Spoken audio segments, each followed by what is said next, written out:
Hello hello hello good morning to everyone. तो आज मेरे दिन की शुरुआत ना सुबह 9 बजे से हुई थी जो स्टडी का। क्या हुआ था, जैसे प्रीवियस वीडियो में आपने देखा हुआ होगा कि मैं लेट नाइट सोई थी, तो इसलिए मैं उठने में मुझे लेट हुआ। तो फिर वही सब सुबह का जो भी काम होता है घर का उसको करके फिर मैंने 9 बजे अपनी स्टडी स्टार्ट कर दी थी।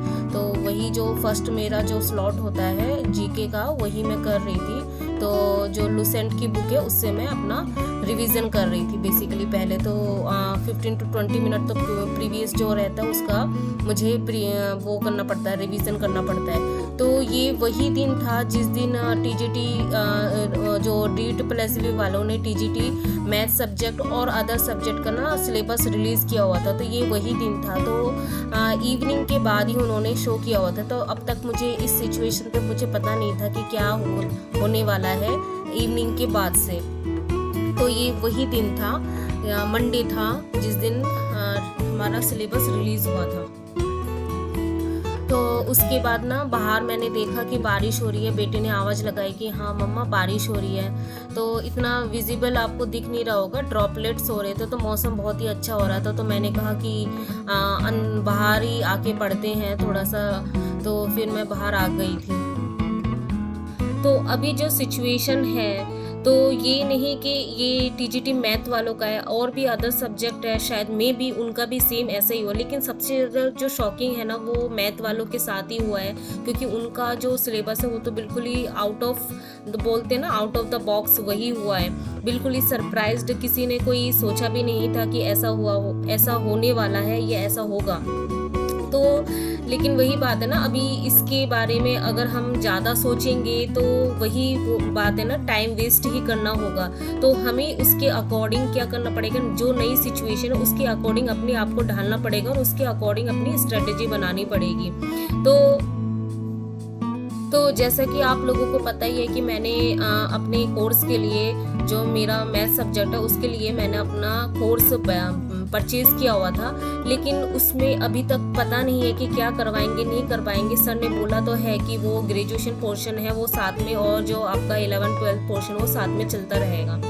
तो लेकिन फिर भी अभी भी उसको होने में टाइम लगेगा, मे बी 1 वीक लग जाए। लेकिन मैं उस 1 वीक को भी वेस्ट नहीं कर सकती। तो इसीलिए मैंने क्या किया, आगे आपको बाद में पता भी चलेगा। तो मैंने क्या किया, उस दिन जब इवनिंग को ये न्यूज़ आई हुई थी तो मैंने उसी दिन ही डिसाइड किया कि सिलेबस में क्या सिमिलर लग रहा है। जो ऐसा तो है नहीं कि हमने ग्रेजुएशन पढ़ी ही नहीं, बिल्कुल कभी देखा ही नहीं है।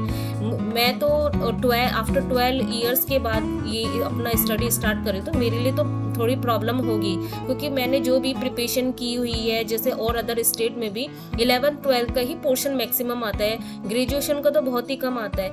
लेकिन ग्रेजुएशन के पोर्शन में कुछ ऐसे मुझे चैप्टर लगे जो मुझे बहुत ज़्यादा मेरे ग्रेजुएशन के टाइम पे बहुत ज़्यादा मुझे फेवरेबल था, बहुत ज़्यादा पसंद था।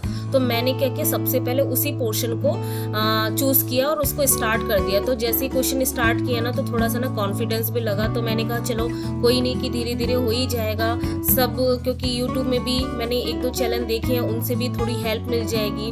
और जो टेलीग्राम चैनल है उसमें भी ई बुक्स मिल गए हैं। तो बोलते हैं ना कि बस आपको मेहनत पे ध्यान देना है, हार्डवर्क करना है अपना, और ज़्यादा ना क्या बोलते हैं ना कि परेशानी पे ज़्यादा आपको ध्यान नहीं देना, आपको उसके सॉल्यूशन पे ध्यान देना।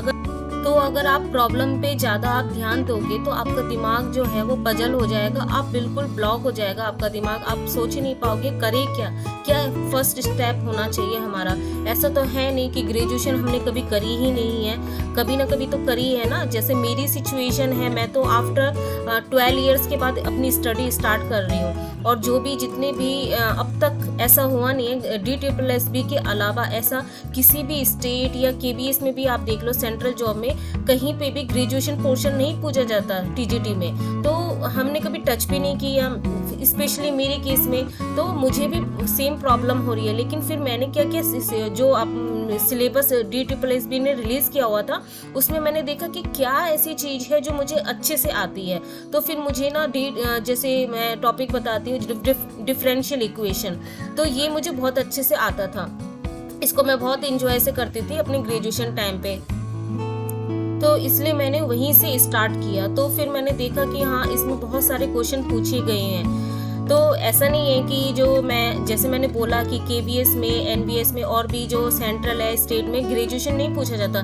मेरा कहने का मतलब ये है कि ऐसा नहीं था कि पूरा ही ग्रेजुएशन पोर्शन आता है, क्योंकि बेस जो होता है उसमें क्या होता है, उसमें 80% आपका आता होगा, 70% आपका 11th-12th आता है और ग्रेजुएशन हार्डली 30-20% होता है। लेकिन इस बार जो DSSB ने वालों ने किया वो बिल्कुल ही चेंज कर दिया, उन्होंने बिल्कुल ही अलग ही कर दिया कि 80% आपका ग्रेजुएशन और 10% हार्डली 10% आपका 11th-12th। अगर आप PGT का सिलेबस देखो ना तो उसमें 11th-12th इंक्लूड है, लेकिन इस बार जो TGT का सिलेबस वो बिल्कुल ही मतलब बोलते हैं ना बिल्कुल ही आउट ऑफ द बॉक्स बना दिया है। लेकिन वही बात है ना कि अभी उसको लेके हम ज़्यादा से ज़्यादा डिस्कशन करेंगे, ज़्यादा से ज़्यादा उससे परेशान होंगे तो उससे हमें कोई सॉल्यूशन नहीं निकलेगा। तो यही बात। तो अभी 11:45 होने वाले हैं और मेरी सुबह से 8:30 आवर्स की स्टडी हो चुकी है। एक्चुअली पहले 11:30 तक हो चुकी थी, तो मैं फिर एक्चुअली कई सारे प्लान बना रही थी, नेक्स्ट डे का प्लान बना रही थी कि कैसे क्या करना है। तो आज का मैं बताती हूँ कि मेरा क्या क्या शेड्यूल था और मैंने क्या क्या कंप्लीट किया।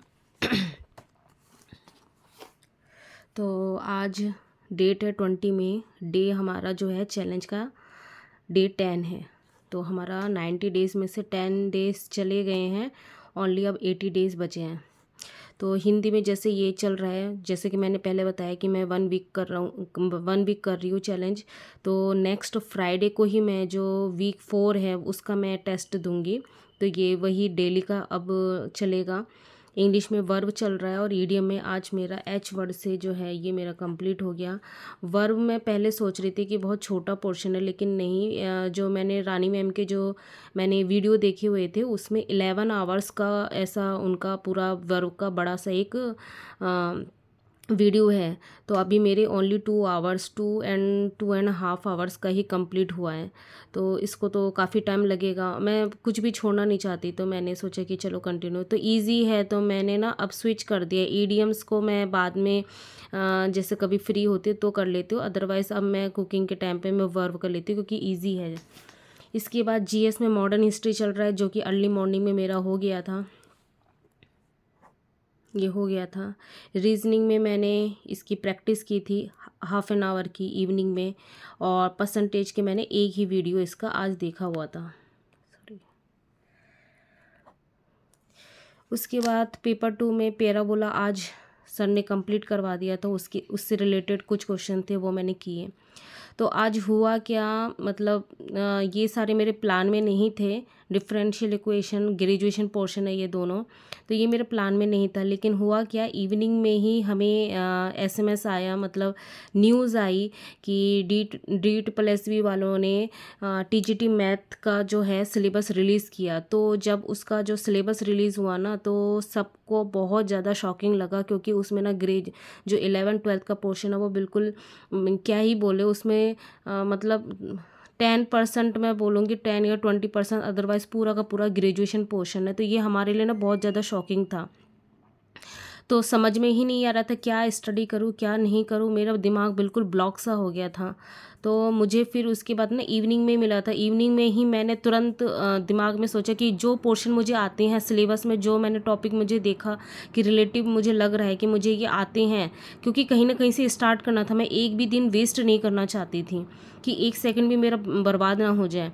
और जो सिलेबस में जो मैंने कोर्स परचेज़ किया उसका पता नहीं कि सर क्या करवाएंगे नहीं करवाएंगे, क्या उनकी स्ट्रेटजी रहेंगी। तो अभी तो कोई चांस हम ले ही नहीं सकते, क्योंकि पूरा पोर्शन ही उन्होंने चेंज कर दिया, ग्रेजुएशन पोर्शन कर दिया है। पहले हमें ये लग रहा था 50-50 होगा कि लास्ट जो एग्ज़ाम हुए थे कंडक्ट हुए थे उसमें हमें ऐसा लगा था कि 50-50% हो सकता है। लेकिन अभी तो बिल्कुल ही चेंज कर दिया उन्होंने, 70 तो 30 कर दिया। और तो यही बहुत ज़्यादा शॉकिंग है। तो अब हम किसी पे बिलीव नहीं कर सकते, अपनी स्ट्रेटजी खुद ही बनानी पड़ेगी, खुद से ही कुछ ना कुछ अपने हाथ पैर मारने पड़ेंगे। आप किसी के भरोसे नहीं रह सकते हैं, आप किसी भी बैच के भरोसे मत रहिए, मेरा तो यही आपका सजेशन होगा। तो जो सिमिलर मुझे थोड़ा बहुत लगता है कि ये मुझे कर सकते, तो डिफरेंशियल इक्वेशन मैट्रिक स्पेस मुझे ईजी लगता था, तो मैंने इसी को ही उठाया। 2 घंटे आज मैंने इसी के ऊपर, 2 घंटे या 3 घंटे मैंने इसी के ऊपर किया।